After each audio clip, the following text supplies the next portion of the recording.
The Diary of Anne Frank. Review and anticipate. In Act 1, Anne Frank's father visits the attic where his family and 4 others hid from the Nazis during World War II.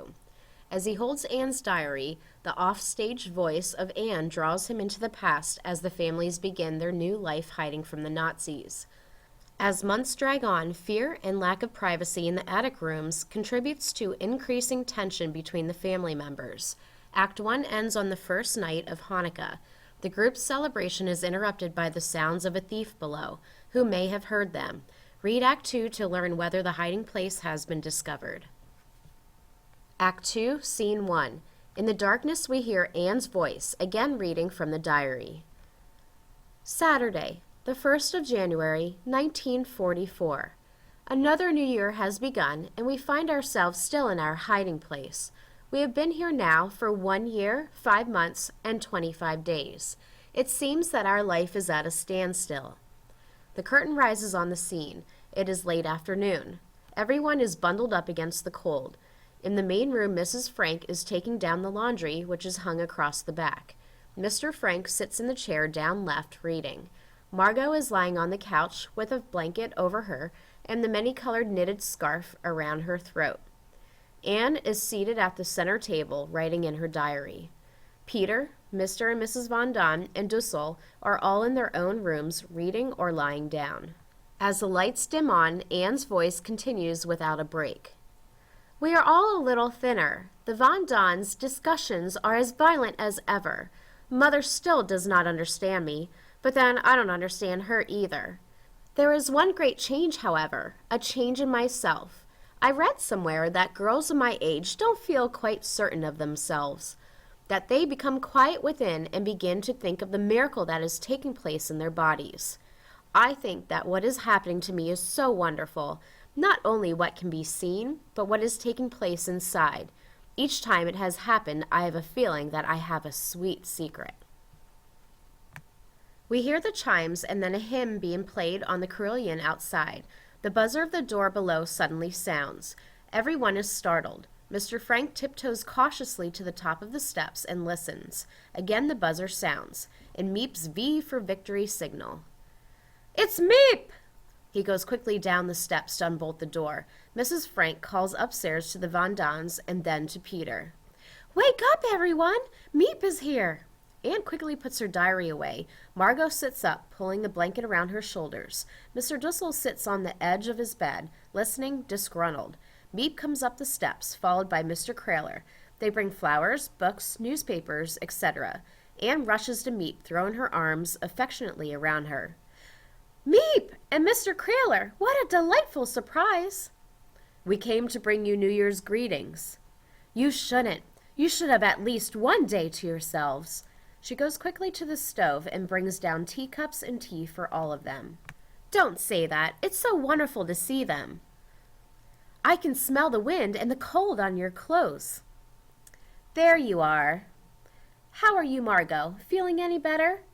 I'm all right. We filled her full of every kind of pill so she won't cough and make a noise. She runs into her room to put the flowers in water. Mr. and Mrs. Von Don come from upstairs. Outside there's the sound of a band playing. Well, hello, Miep, Mr. Kraler. Giving a bouquet of flowers to Mrs. Von Don. With my hope for peace in the new year. Miep, have you seen Mouchie? Have you seen him anywhere around? I'm sorry, Peter. I asked everyone in the neighborhood had they seen a gray cat, but they said no. Mrs. Frank gives Miep a cup of tea. Mr. Frank comes up the steps, carrying a small cake on a plate. Look what Miep's brought for us! A cake! A cake? He pinches Miep's cheeks gaily and hurries up to the cupboard. I'll get some plates. Dussel, in his room, hastily puts a coat on and starts out to join the others. Thank you, Miepia. You shouldn't have done it. You must have used all of your sugar ration for weeks. Give it to Mrs. Von Don. It's beautiful, isn't it? It's been ages since I even saw a cake, not since you brought us one last year, without looking at the cake to Miep. Remember? Don't you remember you gave us one on New Year's Day, just this time last year? I'll never forget it because you had peace in 1943 on it. She looks at the cake and reads, Peace in 1944. Well, it has to come sometime, you know, as Dussel comes from his room. Hello, Mr. Dussel. How are you? Here's the knife, Li-Fi. Now, how many of us are there? None for me, thank you. Oh, please, you must. I couldn't. Good, that leaves 1, 2, 3, 7 of us. 8, 8. It's the same number as it always is. I left Margot out. I take it for granted Margot won't eat any. Why wouldn't she? I think it won't harm her. All right. I just didn't want her to start coughing again, that's all. And please, Mrs. Frank should cut the cake. It's not Mrs. Frank's cake, is it, Meep? It's for all of us. Mrs. Frank divides things better. What are you trying to say? Don't I always give everybody exactly the same? Don't I? Forget it, Curly. No, I want an answer, don't I? Yes. Everybody gets exactly the same, except Mr. Von Don always gets a little bit more. Von Don advances on Dussel, the knife still in his hand. That's a lie! Dussel retreats before the onslaught of the Von Dons. Please. You see what a little sugar cake does to us? It goes right to our heads. Here you are, Mrs. Frank. Thank you. Then to Meep as she goes to the table to cut the cake. Are you sure you won't have some? No, really, I have to go in a minute. The sound of the band fades out in the distance. Maybe Moushy went back to our house. They say that cats... Do you ever get over there? I mean, do you suppose you could? I'll try, Peter. The first minute I get, I'll try. But I'm afraid, with him gone a week... Make up your mind already. Someone has had a nice big dinner from that cat. Peter's furious, inarticulate. He starts toward Dussel as if to hit him. Mr. Frank stops him. Mrs. Frank speaks quickly to ease the situation. This is delicious, Meep. Delicious. Dirk's in luck to get a girl who can bake like this. I have to run. Dirk's taking me to a party tonight. How heavenly. Remember now what everyone is wearing and what you have to eat and everything, so you can tell us tomorrow. I'll give you a full report. Goodbye, everyone. Just a minute. There's something I'd like you to do for me. He hurries off up the stairs to his room. Putty, where are you going? She rushes up the stairs after him, calling hysterically. What do you want? Putty, what are you going to do? What's wrong? Father says he's going to sell her fur coat. She's crazy about that old fur coat. Is it possible? Is it possible that anyone is so silly as to worry about a fur coat in times like this? It's none of your darn business. And if you say one more thing, I'll take you and I mean it. There's a piercing scream from Mrs. Von Don above. She grabs at the fur coat as Mr. Von Don is starting downstairs with it. No! Don't you dare take that! You hear? It's mine! Downstairs, Peter turns away, embarrassed, miserable. My father gave me that! You didn't give it to me! You had no right! Let go of it! You hear? Mr. Von Don pulls the coat from her hands and hurries downstairs. Mrs. Von Don sinks to the floor, sobbing. As Mr. Von Don comes into the main room, the others look away, embarrassed for him.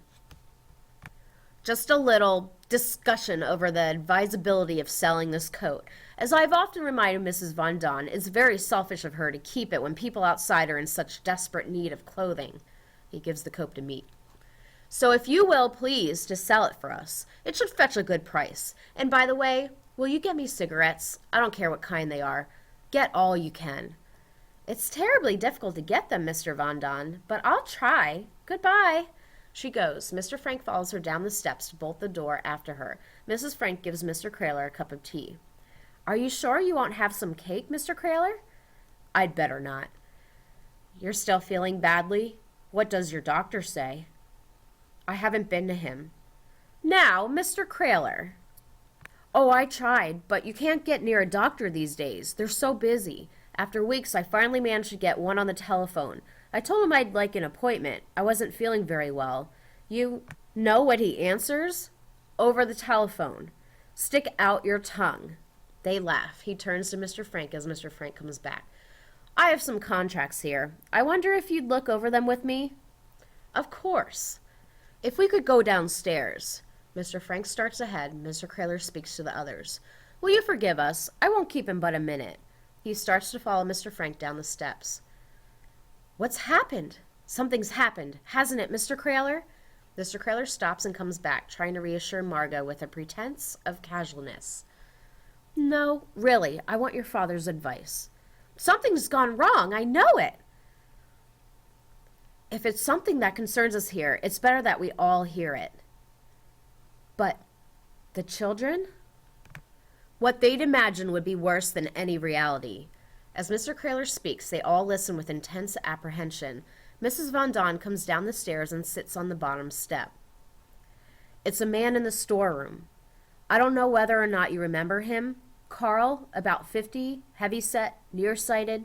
He came with us just before you left. He was from Utrecht. That's the man. A couple of weeks ago, when I was in the storeroom, he closed the door and asked me, "How's Mr. Frank?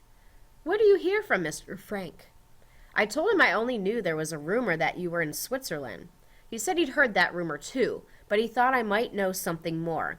I didn't pay any attention to it, but then a thing happened yesterday. He'd brought some invoices to the office for me to sign. As I was going through them, I looked up. He was standing, staring at the bookcase, your bookcase. He said he thought he remembered a door there. Wasn't there a door there that used to go up to the loft? Then he told me he wanted more money, 20 guilders more a week. Blackmail! 20 guilders? Very modest blackmail. That's just the beginning. You know what I think? He was the thief who was down here that night. That's how he knows we're here. How was it left? What did you tell him? I said I had to think about it. What shall I do? Pay him the money? Take a chance on firing him? Or what? I don't know. Don't fire him. Pay him what he asks. Keep him here where you can have your eye on him. Is it so much that he's asking? What are they paying nowadays? He could get it in a war plant, but this isn't a war plant, mind you. I don't know if he really knows, or if he doesn't know. Offer him half, then we'll soon find out if it's blackmail or not. And if it is, we've got to pay it, haven't we? Anything he asks, we've got to pay. Let's decide that when the time comes. This may be all my imagination. You get to a point these days where you suspect everyone and everything, again and again, on some simple look or word. I found myself. The telephone rings in the office below. There's the telephone! What does that mean? The telephone ringing on a holiday. That's my wife. I told her I had to go over some papers in my office, to call me there when she got out of church. He starts out. I'll offer him half then. Goodbye. We'll hope for the best. The group calls their goodbyes half-heartedly. Mr. Frank follows Mr. Kraler to bolt the door below. During the following scene, Mr. Frank comes back up and stands listening, disturbed. You can thank your son for this, smashing the light. I tell you, it's just a question of time now. He goes to the window at the back and stands looking out. Sometimes I wish the end would come, whatever it is. Margot! Anne goes to Margot, sitting beside her on the couch with her arms around her. Then at least we'd know where we were. You should be ashamed of yourself, talking that way. Think how lucky we are. Think of the thousands dying in the war every day. Think of the people in concentration camps. What's the good of that? What's the good of thinking of misery when you're already miserable? That's stupid. Anne!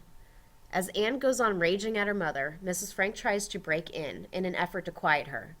We're young, Margot and Peter and I. You grown-ups have had your chance. But look at us. If we begin thinking of all the horror in the world, we're lost. We're trying to hold on to some kind of ideals, when everything, ideals, hopes, everything are being destroyed.